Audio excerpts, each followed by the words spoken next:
Picture चालू करो बे।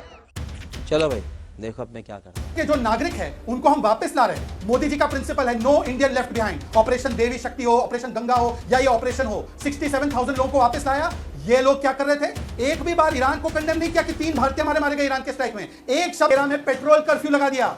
अंजना, दंगे का कर्फ्यू सुना होगा आपने, वॉर का कर्फ्यू सुना होगा। कांग्रेस के जमाने में पेट्रोल का कर्फ्यू था। 8 बजे ताला लग जाता था पेट्रोल पंप में। आज पेट्रोल पंप बंद नहीं है। जितना तेल खरीदना है आपको गाड़ियों के लिए खरीदते रहो। अब आते हैं एलपीजी पर। अंजना, आप और मैं साइंटिफिक चर्चा कर सकते हैं और जनरल मैस्टर भी है। एलपीजी एलएनजी क्रूड ऑयल की तरह स्टोर नहीं कर सकते क्योंकि गैसेस फॉर्म में होता है। या ये खाम लो लाइनों में लगे हैं अंजना जी। गैस के सिलेंडर के लाइनों में लोग खाम लगे हैं क्योंकि मोदी जी ने लाइन में लगने की आदत डलवा दी है इनकी। कोरोना में लाइन में लग जाओ, नोटबंदी में लाइन में लग जाओ, जीएसटी का फॉर्म भरने में लाइन में लग जाओ, एसआईआर में लाइन में लग जाओ, केवाईसी करने में लाइन में लग जाओ, हर चीज में लाइन में लग जाओ। तभी तो चलिए शुरू करते हैं। एक्शन।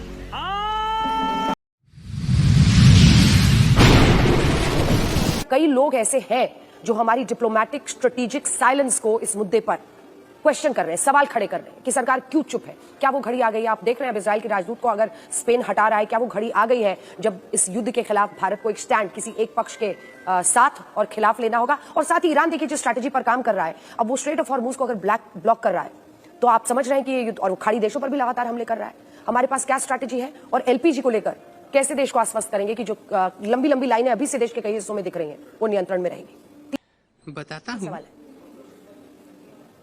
अंजना जी, सबसे पहले मैं आपको स्पष्ट कर दूं भारतीय जनता पार्टी के राष्ट्रीय प्रवक्ता होने के नाते कि भारत ने प्रथम दिवस से बहुत ही स्पष्ट और बहुत ही सटीक स्टैंड ले लिया है। क्या? हमारी आवाज बंद नहीं है।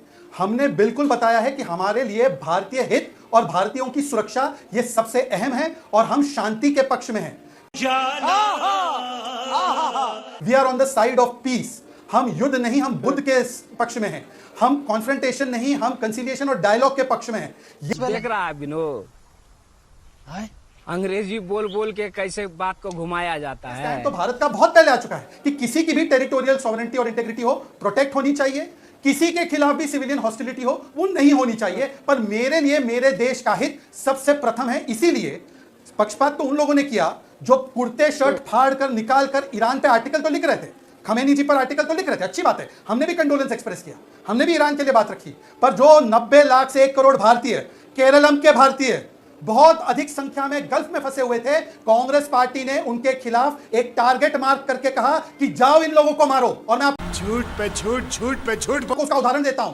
पहले दिन पवन खेड़ा ट्वीट करते हैं और बोलते हैं कि भारत के वाटर्स में इंडिया श्रीलंका के बीच आईआरआईएस डेना उससे सुपारी निकाल के बात कर रहे बाबा को सिंक किया गया। क्या यह फैक्ट था? नहीं, यह फैक्ट नहीं था। हमने तो आईआरआईएस लवान को संरक्षण दिया था, पर वो चाहते थे कि ईरान हमला कर दे हमारी शिप्स पर जो 37 शिप्स हॉर्मुज में है।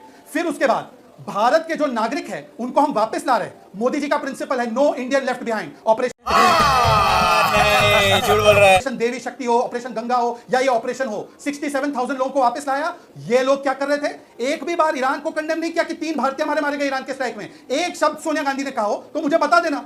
ये लोग वैश्विक आपदा में भारत के हितों के खिलाफ काम करने के लिए राजनीतिक मौका ढूंढ रहे थे और यही चीज उन्होंने कोविड वैक्सीन के समय पर भी की थी। हम पूरी दुनिया में कोविड वैक्सीन बनाकर भेज रहे थे, अपने नागरिकों को दे रहे थे। कोविड के खिलाफ पैनिक, आज क्रूड ऑयल के खिलाफ पैनिक। मैं क्रूड ऑयल और एलपीजी पे 10-10 सेकंड लेकर बोलना चाहता हूं।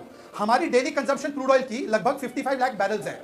आज 70% क्योंकि हमने हॉर्मुज के बाहर डाइवर्सिफाई किया, 40 से अधिक देशों से हमारा क्रूड ऑयल आता है। आज भी हमारे देश में 55 लाख बैरल आ रहा है, 1 लीटर कम नहीं है। उल्टा हमारे पास 4,000 करोड़ लीटर्स के रिजर्व्स हैं अलग अलग फॉर्म में, और हमने स्ट्रेटेजिक पेट्रोलियम रिजर्व्स लगभग 5.33 मिलियन टन की बना के रखी है 3 इलाकों में, जो कांग्रेस ने कभी नहीं किया। कांग्रेस ने तो, इंडिया टुडे की रिपोर्ट दिखा रहा हूं, 2013 में पेट्रोल कर्फ्यू लगा दिया।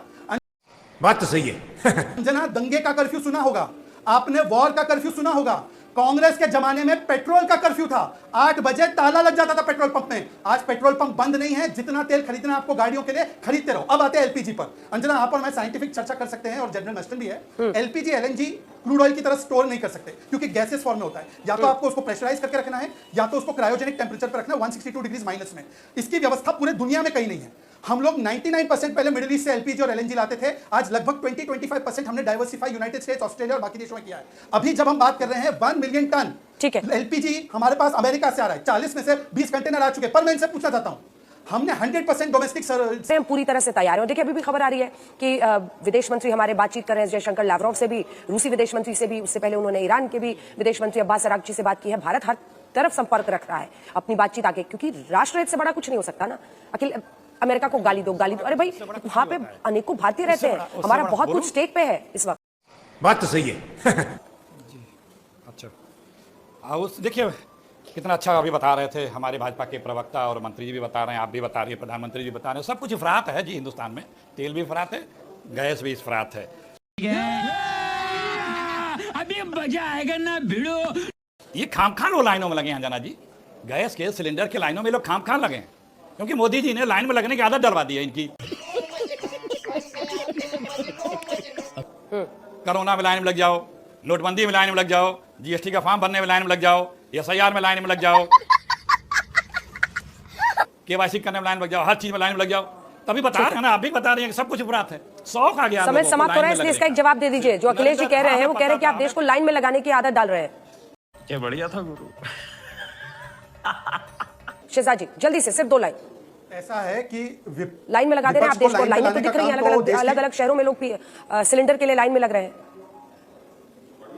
अंजना जी, इनके लिए एलपीजी का मतलब है लाइस, पैनिक क्रिएट करना और गोल पोस्ट चेंज करना। पहले बोल रहे थे अबे शक्ल तेरी बवासीर जैसी, बातें तो अच्छी किया कर।